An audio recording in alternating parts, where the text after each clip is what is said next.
Welcome. We gather here together to train our hearts and minds on a place and a time kin to our own.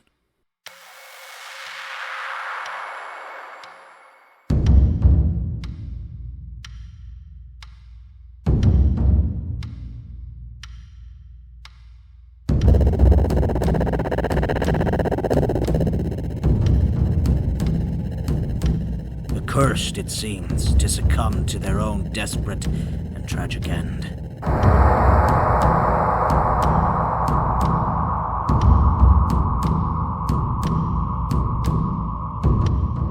They call, and we hear them.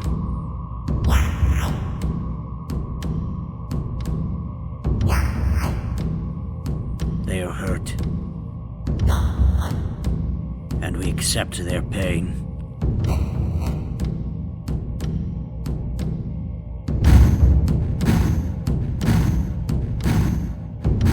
They are at their end, and we will carry them on in our memory.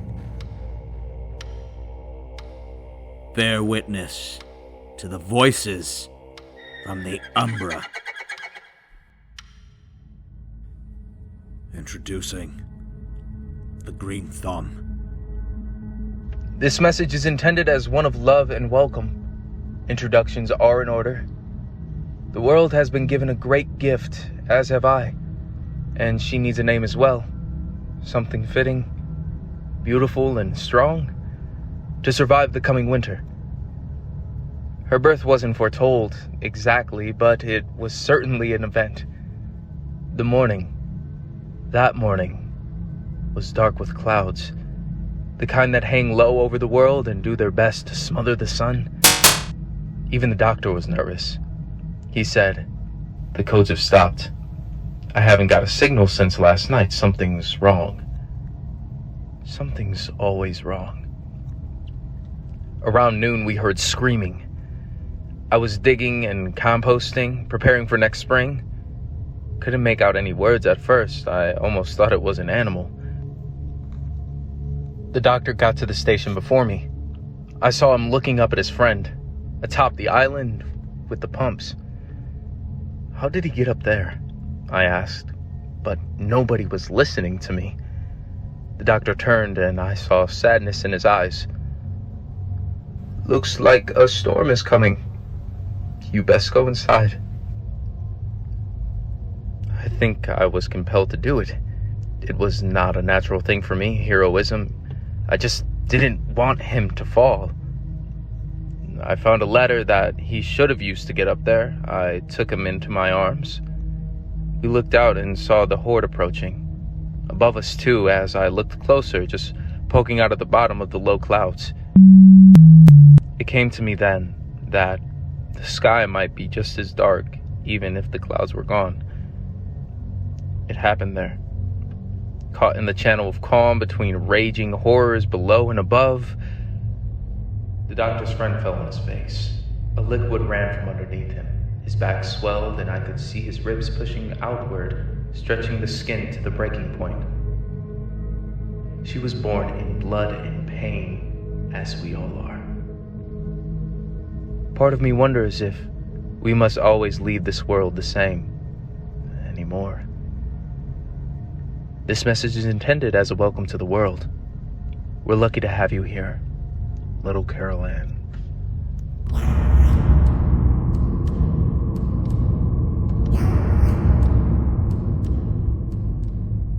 This message is one of old calm. Take a moment in this chaos for yourselves. We had a snow for the first time last night. The temperatures dropped like a stone around 2 a.m. And first came the rain, then the sleet, and then the snow. But little Carol Ann slept right through it, swaddled and dozing on me. The doctor had come earlier in the evening and spent the night. He brought firewood and his radio, and he complimented my swaddle, which made me blush.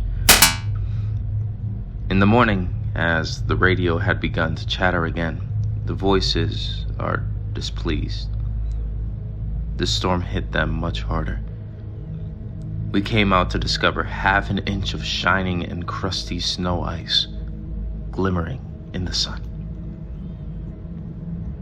I held that girl on an overpass that used to carry the coal all the way from North Dakota to some place south of here, and we looked at the frozen world together. Her breath doesn't fog in the air, and her skin is warmer than mine, despite the coat and blankets and tiny hat boot mittens. I could almost feel her like a hot water bottle against me. The doctor met us later for the food and news. We had soup and we had discussion about what the voices on the radio had said. Talk of exodus and revolution, apparently. There's talk of fleeing somewhere safer, less crowded, more spread out. You don't think they'd come to Lincoln, do you? The doctor didn't answer me. He just spilled his soup in his beard and started to talk about how to get his friend off the gas station island before it froze. Too late. Far too late. A monument. Now. This is a message of cold, serene peace. Let us be alone, and all will be well.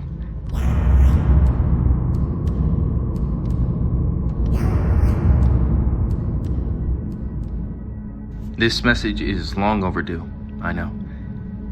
Grant me forgiveness. I'm new at this. Parenting is getting harder over time. Did you know that? Even with all the love in the world, which I'm fairly sure I possess most of, parenting gets harder over time. The hours didn't hurt so much at first. I'm a bit of an insomniac, so the first few nights were normal, but then it just didn't stop. I don't get sleep during the daytime because the project, but she does. Though parenting is hard, the project is good. It's something to do, which is wonderful. The winter was looking grim. Exploring the unburned houses for small clothes, I found the many of my neighbors also had fireplaces and living rooms going unused.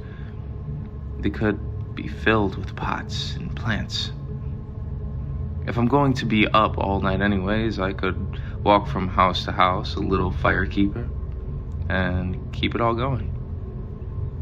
I could keep a garden alive through the ice and snow this way. This is a message for the God of sleep. Have mercy on us. Please.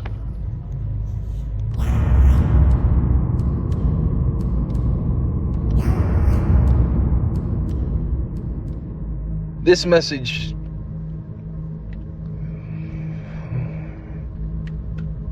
Why am I doing this? This message is tired. And I am this message. I am tired. I'm trying to say... I'm tired and weary and exhausted and drowsy and everything in between. Maybe you can tell. But most of all, I am one thing. Above all, I am one thing. Second to none, the greatest trait of my character is thus. I am woefully unequipped to take care of an infant. That is all. Introducing the Animalist. I don't know what the fuck this guy's problem is, but I'm getting pretty damn sick of it. He's just so... He's just so ridiculously nice. to everything that might cross his path. Squirrels? He'll sing to them. Drifters in the sky? He'll give them finger guns. If I was close enough to hear, I'd probably notice him apologizing for shutting a door too noisily, or complimenting the paint on the particularly nice way it peeled. Speaking of, I watched this man copy down graffiti for nearly an hour today into his little notebook. We sat there so long, at binocular distance of course, that Don started snoring loud enough for me to seriously worry about him giving away our little vantage point, despite the distance. You're not sneaky, you know that? Yeah, right, you don't want to be. You want to be a tank. I want to be a tank, too. That sounds like a good life. Tank life. I've stopped drawing anymore, and I threw all the drawings in the fire. I just make little things now. Little things I leave here and there in the dirt, or on a wall, or anywhere I like, really. The world is my art gallery now, and I've moved into a very three-dimensional portion of my work. Never done much sculpture before, but might as well start now. Let's go be tanks, Donnie boy.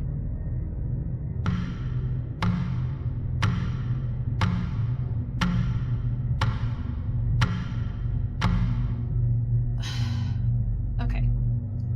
I haven't updated for almost a week because, well, not much has happened. He keeps putting more posters up, and we've been moving steadily west for a few days, kind of meandering up and down a bit. But now we've just sat here in this little nothing town near the Kansas border for 6 goddamn days. I'm in a house, he's holed up in a little beige motel, which is also a boring choice. It's like this guy doesn't realize he's supposed to keep me entertained and give me purpose as well. What a selfish man, can't even provide for the only other person in the world, and here I am doing so much. Like not killing him. Those are weird urges to keep having to put down. And I've never had this problem with another person before, so I'm putting most of the blame on him. Some of the blame on the situation at hand. A bit of the blame on Don. You are a very bad influence, Don. So vicious. You corrupt me. Oh, I had the world's funniest thought the other day, and I wrote it down and everything so I'd be sure not to forget. What if the wife that guy is looking for is actually me? Isn't that fucking hysterical?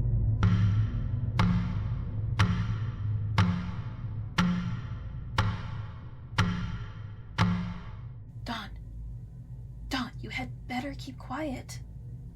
I am warning you. He's been holed up in that motel for ages. What the hell is he? Jesus Christ. I knew this guy was a little nutty, but... I mean... What do I do? Peek through a window? That is a good way to get shot. This guy is such a pacifist, though. Still dangerous.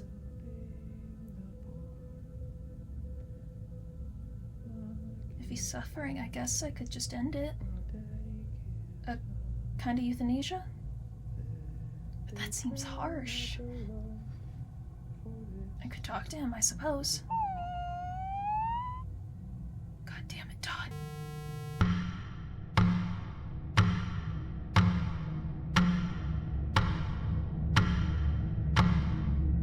We're on the road again. Despite the best efforts of one of us, who just wanted to get us found out, apparently. Yeah, I'm looking at you, you know I am. The guy must have thought it was a coyote or something. There's a few around, you can hear them most nights, if you really listen.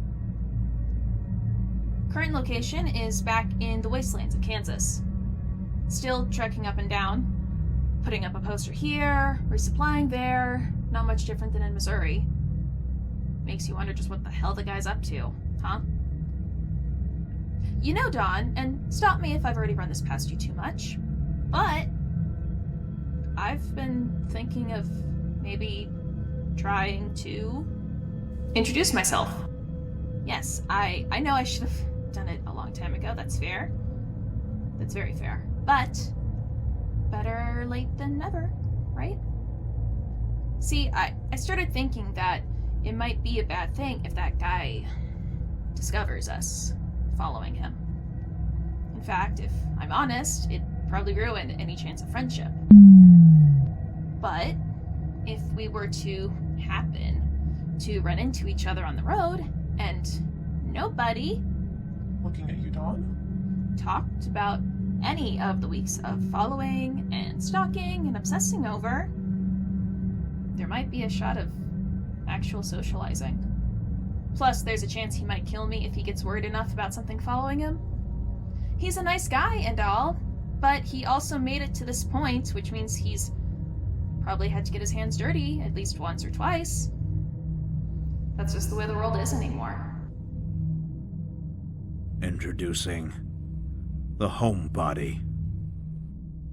The good Lord has the damnedest way of putting things in perspective.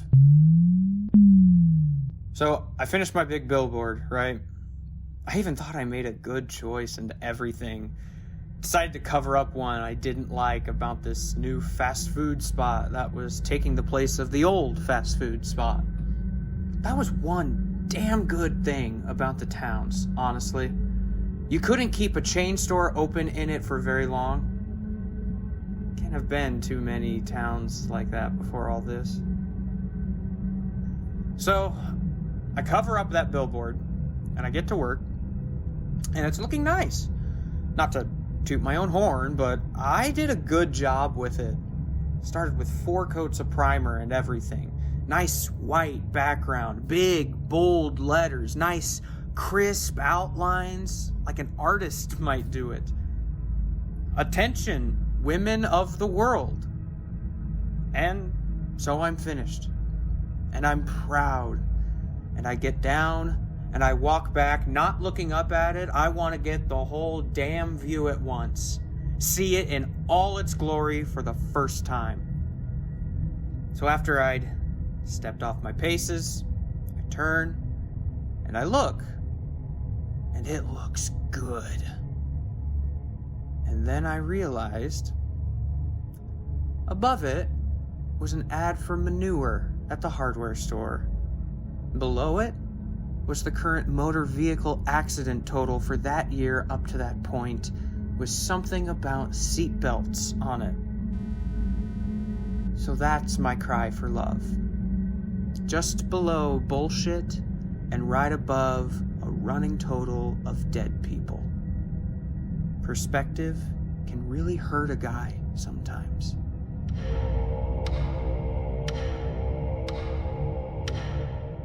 A few things are quickly becoming clear. I mean, let's be honest. It's right there in front of my face. Or should I say, it hasn't been there. But I don't need to... The world's got enough negativity in it now. No need to add to my own. I'll just keep it To myself. I've traveled thousands of miles across the state. I've put up, by my own estimation, somewhere between 4 and 12 billion of these posters. I have painted giant words on a billboard, and I have exactly nothing to show for it.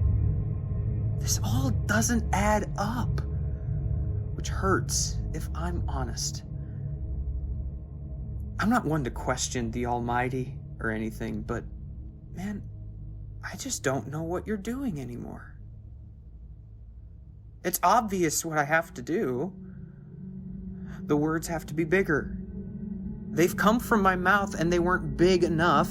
I've put them on a poster and they weren't big enough. I put them on a billboard and they weren't big enough. I'll put those words on a goddamn mountain if I have to. Spread across the Rockies like God was making a damn map. And if that doesn't work, I don't know, shit. I'll learn to fly a plane or something. I will not be broken.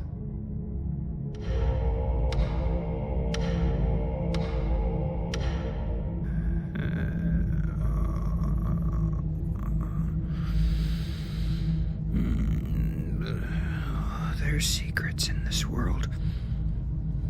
There's things I know that I haven't written down in my notebook.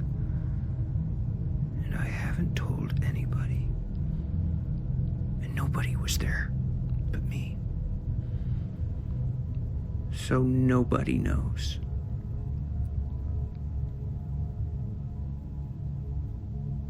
I wonder what they would make of me right now.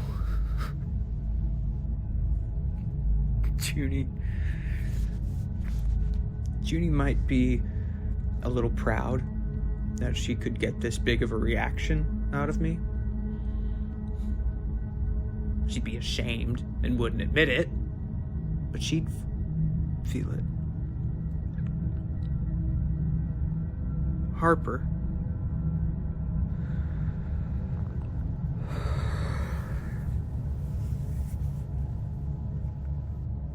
Harper would just be sad.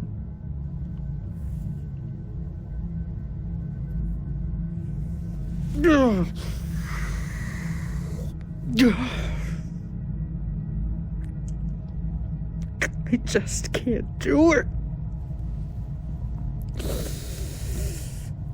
I know it's silly. And I know it doesn't make sense. But I just can't do it.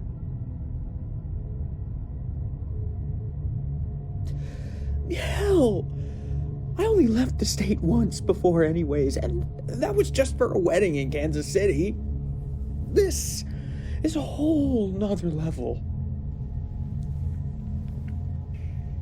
You know, you can be a whole lot more cowardly with your life when there isn't anyone else around to judge your decisions.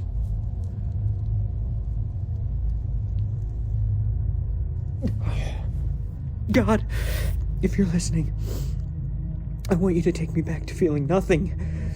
At least I got stuff done then.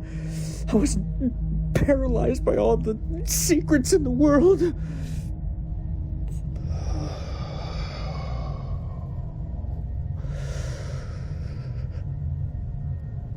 I'm pathetic. No wonder the billboards don't work.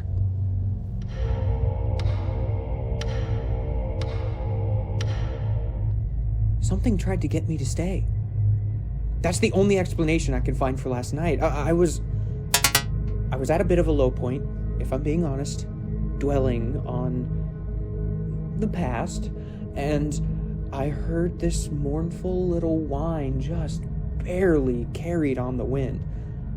Well, it scared the absolute hell out of me, so I whipped my head around and I just see a flash of something through the screen door here just for a second. And when I got up and got outside to see what it was, the moment my foot hit the pavement, pff, everything was dark. Just dark. And I got the message and just went back inside. But goddamn, for that 1 second, it looked just like you, sweetheart. I didn't catch the face, but the movement of the body, just the impression from that 1 second, it seems... I don't know what it means. I never really believed in ghosts too seriously before, but then again, I never believed in a lot of things. That's, what do you call it? Cliche, isn't it? Or maybe they weren't trying to get me to stay. Maybe she was trying to tell me to leave. To actually do it. I'm not sure which is worse. Either way, it seems like I'll just be... a failure.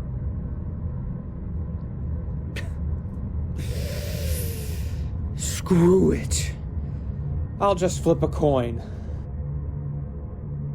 Introducing G.I. Jane. I'll tell you one thing. They might have the numbers advantage. They might have a certain amount of firepower superiority, and to be real honest, they might even have me a bit intimidated. Not that I'd ever admit it in public. But they're not invincible. They're not all powerful. They make mistakes, and when they do... They can be punished for it. Because of the probably paranoid thought that they have some sort of crazy listening spec ops technology, I won't say exactly where this new little bunker of mine is. I'll just say it's a hell of a lot better than the last, what with the supply of booze and lack of a leaky ceiling. No more being complacent anymore, though. Those days are over. No more home. Only temporary bases here and there with a few scattered safe houses here and there. That's the dream, at least. Currently, it's one safe house and a tent with mobile base written on it in Sharpie. Do you have anything to add, or are you gonna sit this one out? I swear, you're only talkative when you don't need to be. It gets on my last nerve. He's still fine. Jesus, he might be a brat, but I don't know what I'd do if I didn't have him through all this. It's really not fair with him being so young, but he makes me stronger, that's for sure. Gotta be that strong big sister. Could you imagine being alone during something like this? It'd just be unbearable.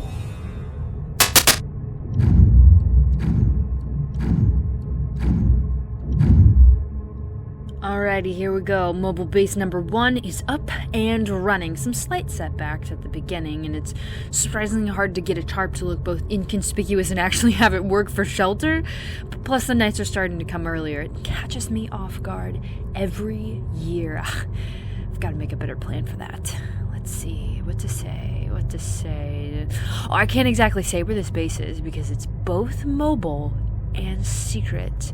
But let's just say there's a little nook at the base of one of these buildings that used to be a basement fire exit or something.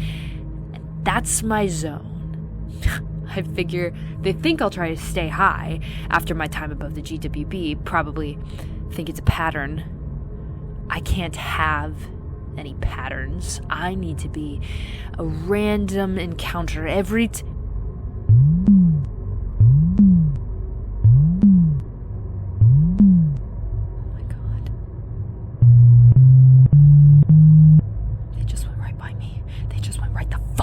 They didn't see a goddamn thing. The mobile base is a lifesaver already. Oh my god. This is my chance. I could retaliate. They don't know I'm here. I don't think. Okay. What are the odds that this is a trap? If it is, that is some very good acting. But then why would they be on this exact street? Didn't see any weapons on them. I couldn't use a gun. Too much noise. It'd have to be a knife. I don't know who you are, but you fucked up tonight. That's for sure. You absolutely fucked up tonight. You gotta walk home in the dark. But I'm gonna be in the dark tonight. You're on my time now, and your time is up, motherfucker.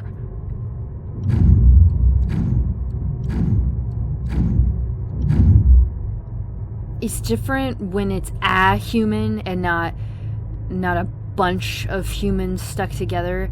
I really don't know how we were wiped out by these things. We are so much more dangerous, just as people. I think I probably proved that tonight. I wonder what they'll think of my little message. I figured it wasn't enough to just attack them and leave them, so I tossed a couple lines up over a traffic light and hoisted one of them up there by an ankle and a wrist. She's like a flag. The other one I brought back here, the mobile base, because I don't know exactly. It seemed like the right thing to do. His eyes are still open. I can look right at them. Hello? Bad day for you, huh? Well, probably not a bad day, but definitely a bad night. Even if it started off pretty good. She was pretty. Why do you do that? God, what's it called? God damn it! Why do you cut yourself up like that? She had some too. Shit. I wasn't paying enough attention. I don't know if they matched or what. I could get her down, I guess. That's a lot of work. You know, it's strange. I almost feel guilty. I wouldn't go so far as to say I actually do feel it, but the feeling is definitely closer than I would like. And to think Peyton wanted to come with me too. No. Too much gore for a 10-year-old. God, I wish I had thought to save a little drop of something for my little after party here. If I had known it would be such a melancholy feeling, I might have done that. But how was I supposed to know, huh? It's been just a little bit since there's been any sort of company on this island anyway, except for... But he and I'm not the one kicking people out of spaces and ruining homes and hurting ankles and sneaking off to fuck in a building and getting stuck like a little piglet. Now am I? No, I'm not. You're goddamn right. It's just me and you, Peyton, but no, because you're back at...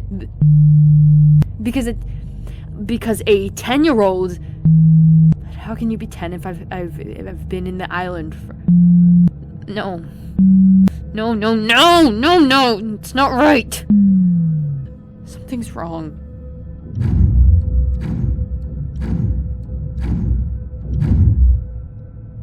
People weren't made to live like this. Not that people were made to live like anything, but if they were, it sure wouldn't be this. I think I just realized that while my life had a lot of action in it before, there really wasn't much violence. Pain, yes. Danger, absolutely. But not violence. Violence is more personal. I know that's not likely what a dictionary would say about it, but I don't have a dictionary. I have an empty bottle and a conundrum. Gotta say, not a fan of how the cold light of sobriety gives you a new angle on murder. A couple hours go by and what happens? You get all caught up in your head and the hallucinations come. And sometimes you just can't tell what's real or not, and you almost prefer it that way. And now you've got a conundrum. Because there's something you want to do right now, but you know you shouldn't, but you want to. But it's... disgusting! But you're alone. It's a person! Oh, that's just a word. But you'll be a monster! Everyone's a monster now.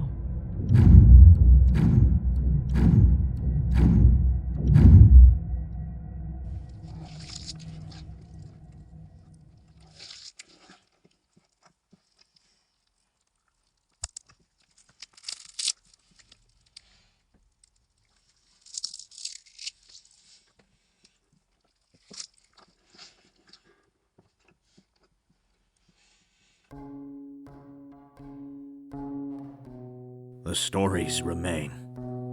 But for now, we rest, we reflect, and we take from this what we can. Take this with you as you journey through your own mind. No matter how dark it seems, there will always be voices from the Umbra.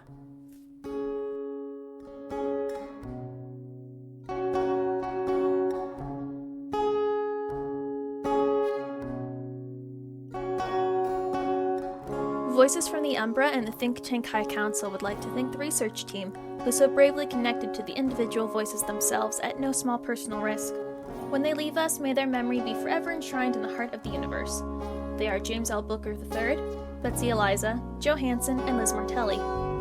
Voices from the Umbra and the Think Tank High Council would like to thank the archival team, who each gave a part of themselves to further the vision of the species they were born as. May the gifts they gave us be cherished always. They are Kelsey Potter, Chase Knieven, Alexander Wolf, and Edward Hoffman. If you feel the stirrings of curiosity within your soul, or simply wish to connect to the voices on a deeper level by seeing art and artifacts produced by those whom you've just heard, as well as a blog chronicling the history of our organization and writings from our leader, Grandfather Spalding, please Please join us online at voicesfromtheumbra.com. Find us on Facebook at facebook.com/voicesfromtheumbra, and our Twitter is Umbra Podcast. Our email is vftumbramail@yahoo.com. They call, and we hear them. They are hurt, and we accept their pain. They are at their end, and we will carry them in our memory, bear witness to the voices from the Umbra.